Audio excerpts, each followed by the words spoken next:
There we go. Sounds good. So yeah, there's light at the darkness. Yeah, so tell me what was it like watching the first time and then The first time, like I told you before, the first time I saw this movie, there was just so much to take in that I didn't take in all of it. Like the guy starts talking to you and starts telling you about his stories, and at the back of my head, I was watching it like any other regular movie, where I'd be like, there would be like a build up and a payoff of some sort, and I was trying to connect the dots, like what he was saying, as if he was telling a linear story. That is how I took it the first time, and it just fell apart in my head because like none of it made any sense to me because I was always trying to like put them together real quick, and it was just so many of those stories over and over again, like interesting stories which are like different. I actually didn't get the movie the first time. I actually couldn't even understand all of the stories. Like I would just turn off and go off on my own tangent, like you said.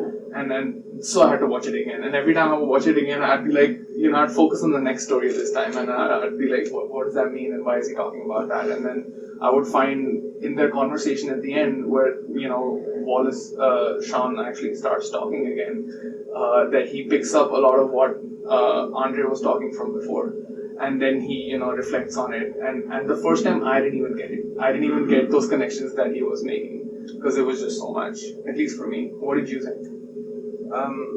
And also I don't know how old were you when you watched the first? I was 5 years. I was like 21 years old. 21 years old. I still feel like in order to really sort of get this movie, you need to be at a certain age or sort of lived through some. Why do you think that? Because I'm not going to say I've met someone like this, but you meet a sort of a combination of people that sort of seem like this, and you've been in those places. Like I think we always have conversations with ourselves, and so in some ways you feel split, and there's one part which says, okay, so let's be practical. Like you need money, and then this is what. That's what Wallace talks about it. Yeah, this is what you have to do. Like and there's nothing to it because and then the other part is, of course, the artistic part that wants to make sense of things. I guess it's. What did you think about that?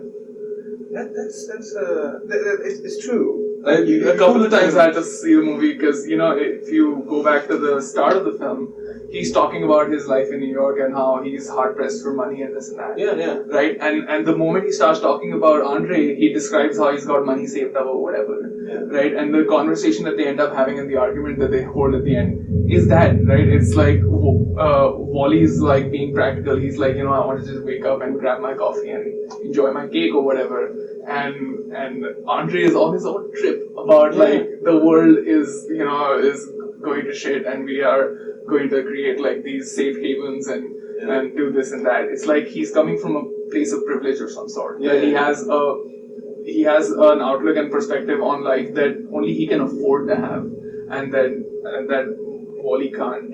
So like the whole film could be a commentary on that. Like so art is like something for people who can afford it or something like that. I don't know. So to sort of now as I'm thinking of, because we just watched, so it's like we are fresh out of the oven, so it's the cookies and is the perfect texture. So so from the beginning when I of course I know this actor. I think he was in Princess Bride. I know this one. And he so right in the beginning you feel you want to take care of this guy, sort of, because you want to be friends with this guy. You sympathize because first even the voice. You're talking about Wally or Wally? Yeah, Wally. The voice is already like in the like really like low. I mean not low, like high pitched and of course he tells that his life is difficult and he's living in an artist and his girlfriend had to get a job. And he's not happy about it. Yeah, and so and he has this kind of I don't know how to call it, but this kind of. Do you know Patton Oswalt? He's the guy who did the voice for Ratatouille. Oh yeah, of course. So he has that quality of that voice that makes you want to care of the person, and then.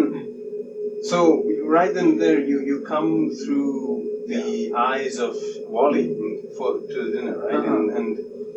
And then you meet this guy who, and especially if you compare the tone of the voice or the tenor, or I don't know how to call it, he has a really low voice, which is sort of imposing and sort of like covers the room in a way. I never thought of that. And then you sort of first think about, this is one of the guys who, I'm sure you've met people who first they invite you to somewhere and they have an agenda. The reason why they invited you is not to have a conversation, but to tell you what they are going through. So they just needed like a therapist. Right. They just needed to like tell everything that they are feeling like. So sort of get something off their chest or whatever. Yeah, get something out of the chest. And in most cases, they are not really looking for a solution. They're just looking for a person to talk to.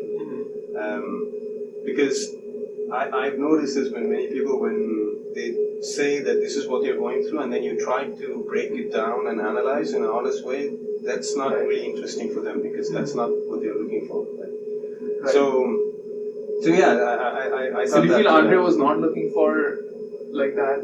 Was he just there to just let off some steam? Was that it? Or that's interesting. Why? Because if you notice, like Wally says that, I like to be the one who's asking the question. Yes. Right? And throughout the film, which is like the first 3/4 of the film, it's super awkward where Wally would not say anything. Yes. Right? And every time the camera would go to him and every line of dialogue he would say, it would show that he's reacting. Yeah, that he's really got nothing to add to it, and he's just like probably not even enjoying the conversation or whatever because he's just not getting to reflect on anything. Like he's got nothing to give back, and I feel Andre didn't help that in any way. It wasn't like he was interested in hearing what Wally would have had to say or anything. Not to put any blame on him, right? But that wasn't what it was about. Like. I think Wallace was fine. He was okay being that guy who was just going to sit there and listen for all that time. But also, didn't he in the first monologue where he introduces himself and then talks about how why he's there? Like, didn't he say that Andre was found crying near a building and so some Ingrid Bergman movie. It's like so. They both have a vulnerable side to them, but it's different kind of. So one I think is sort of vulnerable in front of the system, right? Like he has to pay his rent, he has to have a job in the society, and he has a girlfriend, and on the other side, Andre is I guess he's beyond those limits, I guess. Yeah, he's not constrained by those things. Yeah, and then he's going through. He's going through his own trip, like his own. He's fighting his own demons at some different level.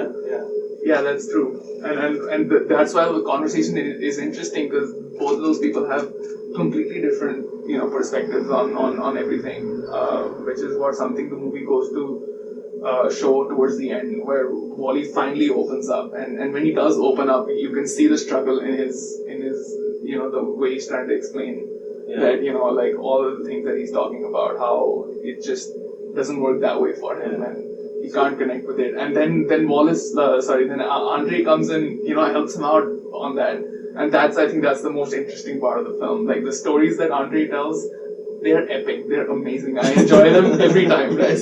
But I think that's the climax of the film where they actually clash at the end. Yeah. And I think that was a nice way to top it off. Like the stories, they're interesting. Like if this was like a 3-act movie, right, that would be the final act, right, where they actually eventually start talking, which is what I think works. That Wallace isn't really saying much in the start of the film. So he just comes in and delivers the climax and the movie's finished. And also to sort of finish, because in the beginning when you are going to meet someone or when you, it's the same in real life and it's the same in cinema. Like you immediately, so like I said, I paid attention to the voice difference or the different levels of voice, and also physically the actors are like he has hair and he's tall and he's thin and he's like he's bald, He's unique and and so there's right there. There's also this. So you. They were trying to say something. Yeah, physically also they have some kind of clash. I mean, like if they're different or even opposites. Like you said in the beginning, he's like us. Like I mean, we are Wally in a way. We are reacting to these stories, and I think even when you meet someone you already know, like even when we met, there's a part where I think it's like exercise. You need stretching. You need. You didn't see them. You didn't see the person for a long time, or I mean, even if you just met them yesterday. And so you need some stuff to catch up on. Yeah, you need to catch up and then break the ice. Basically. Exactly. Break the ice, and then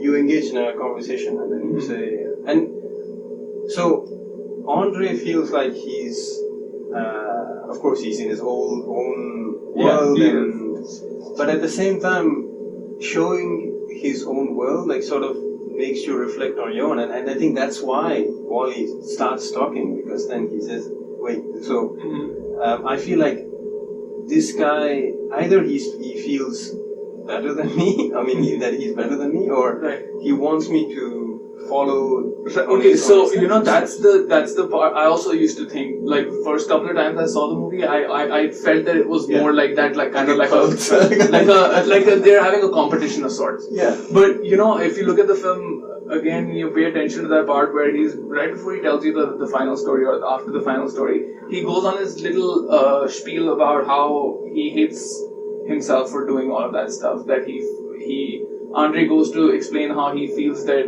he's a horrible person to, engage in all of those things, and it's like he's privileged in some way, and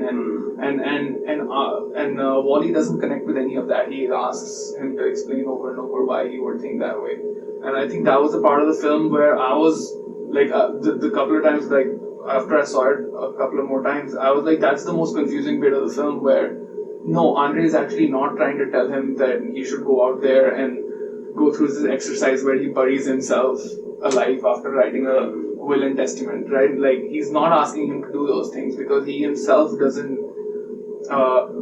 think that those things were something that everyone should do, right? Which is right before the conversation that they have where he's trying to explain how it's not the cigar store that you have to see reality.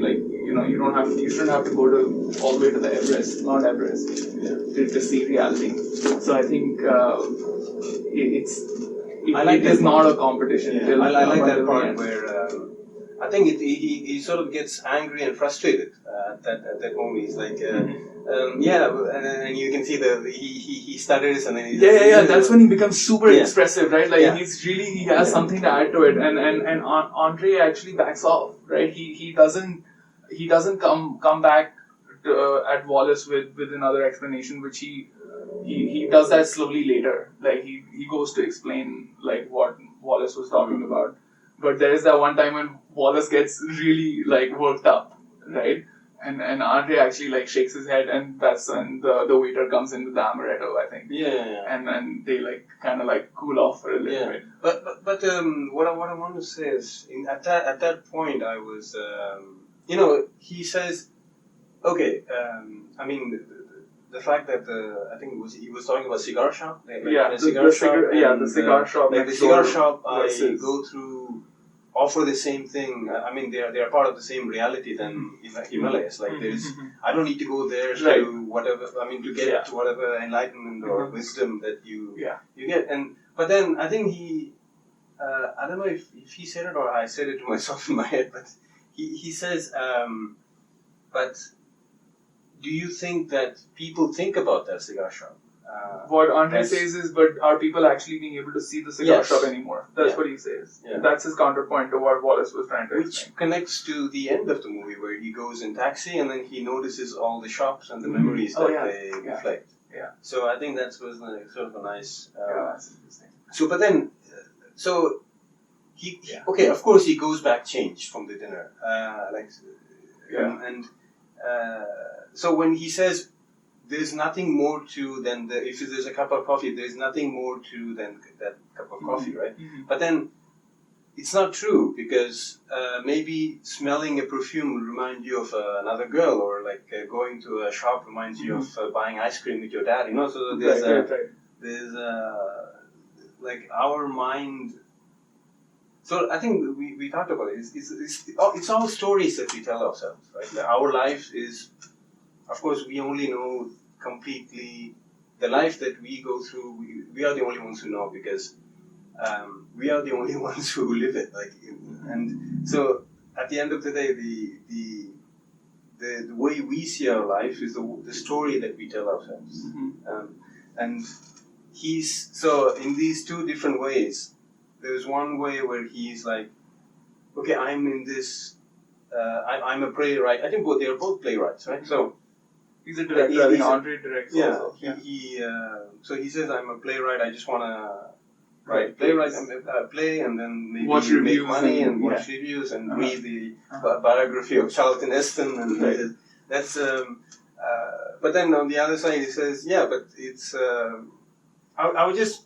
When I was listening to that, I was thinking about pyramid of Maslow. Do you know the pyramid of needs? When your needs, like necessary needs, are because it's true. At some point, you ask yourself, like, why isn't everyone an artist, or why isn't everyone creative, or does everyone have something passionate? Is everyone passionate about something? I can ask you a question. Do you think that everybody is passionate about something, or there can be people who are? I have no idea. I think some people I think everyone does, they just don't ever find themselves at a place where they can explore it at all. They don't get the opportunity to go to that length where they actually find that one thing where they're like, oh yeah, this is it. Or society doesn't allow them to express it, or exercise it, or actually go through with it, because that's how society works. But maybe it's like that. But again, it's nurture, not nature. So as an audience, we put in front of this. It's sort of a debate. I mean, it is. I feel like it is a debate, and I don't know what you think is a good movie, but for me, a good movie is that when you are part of when you feel you are part of the movie, and I totally felt part of. At least listening, I think especially in this kind of podcast subculture that we have, so I listen to a lot of podcasts, and right. That sort of, I felt. That's broadly, I also want to feel like I'm part of the experience or whatever. But a good film, I don't think this is so I won't put this up as a good film. This could be a radio play, pretty much, right? It's just his stories and their argument, right? There is very little, the visual aspect of it is there, right? How when he's telling his last story where he got buried, how the camera just goes into his face, and he expresses his experience, and you can hear it in his voice. There was just that aspect of it. There's the simple tricks that you use for in filmmaking when you're filming a conversation between two people, like a dialogue. Other than that, I think what makes this a good movie at all is the content, is the conversation, not because the cinematography was awesome or anything like that, right? That's interesting. But I did feel part of, I felt that I was sitting there at that table and listening to that conversation. Yeah. And probably some amount of the visual aspect of it enabled that, but I think the part that really got me was the way he was telling his stories, because he was structuring those stories properly. But do you think you will have the same effect if it was an audiobook and you were listening to it? Would it have the same effect? It would have to be dramatized the way it was, right? Because a lot of what comes through is the way he tells the stories, I think. The stories by themselves might not be that exciting if they were written in a book, but if it was being, the way he recites them, the way he structures them, the way he connects them later on, that I think that's the part of that's what makes this film really fun and interesting. And also, like you said, I think in cinema there's this part of show don't tell, and this movie is tell, but just tell, right, which is the opposite of what I think is a fun film. We've talked about this before. I like movies where there's no dialogue. Right? I think films are at their best when they're not bothering with dialogue. But this movie is not one of those. It's not trying to be a great film. I think it's just trying to, like, I think the content of their conversation is at the forefront, not the cinematography or the editing or any of those things which make great films. This I don't put it in that category, because you know, we talk about like what films we're excited about and what we think are cool films, and what films we think are not cool, and we give examples to each other, like you tell me to watch that movie, I tell you to watch that movie. This is not one of them. Like I didn't bring this film over here to, you know, for us to like enjoy a good film. It was more the content, like the things that they talk about, right? It's fascinating. It just happens to be a movie. I guess it was also a play before, or... Yeah, I don't know, we can look into that. But do you know, I think I talked to you about another movie where it's called The Sunset Limited. It's with Tommy Lee Jones, and it's directed by Tommy Lee Jones, and it's based on a play, and it's Samuel Jackson and Tommy Lee Jones. And so the story starts, and you understand that the character of Tommy Lee Jones tried to kill himself in the subway, and then so he saved him. I mean, he stopped him just in time and then brought him home. And so it's basically a discussion between a guy who is very optimistic and religious, and a guy who is very nihilistic and he wants to die. So there's so I like that, and I think that one was a play, and that one there is like you can't just hear it. Like this one, I think, Dinner with Andre, you can just hear it and still. What is it about that film that you can't just hear? I don't know. There is you know, there's the looks. There's sometimes there are more silent moments. There is the noise from, I don't know. There's something. There's the apartment where they are in. Even if it takes place only in the apartment, there is something about the apartment, and there's something about at a certain point he just heats up something, like he cooks something, and then so. Yeah, I think there's something visceral. There's something. But do you think they're core to the experience? Like, if they were removed, it would take away, if not 50%, like 70% of the impact that the film is able to make. How much of the visual aspect of it is really there? You know, making but an impact, that's a whole right? other experience. Because I remember when sometimes they do make, like, they take ridiculous action movies and sometimes they put them in cassettes. They used to put them in cassettes, just really? audio versions of them. Whoa. I don't know, they used to do it in India. I don't know if they did it in Hollywood, but I don't know. you could just pop in and then just listen to the movie. Oh, okay. That's weird. It was really weird. But crazy. How could that be fun? But it depends. It depends if the movie is like, for example, the Quentin Tarantino movie is very musical. The dialogue is very musical. It's like a crescendo. It goes, and then there's a tension, and then at the end there's happens. So and that's why it's so interesting to listen to Quentin's dialogue, and he's really good at it. But to come back to Dinner with Andre, what I felt like is, okay, actually you sort of know these kind of people. I mean, especially if you live in a town like Bangkok or Paris and so on. I've been there. I've been on Shawn's site. Yeah, and he says like he has done these workshops, and workshop is such a really weird word and they use it a lot. These kind of right. And I don't know. At the end, you are sort of like Wally. You leave a little bit changed. I'm not saying that hasn't changed anything. It's always. I always been battling this battle, like in my head, like sort of, is it,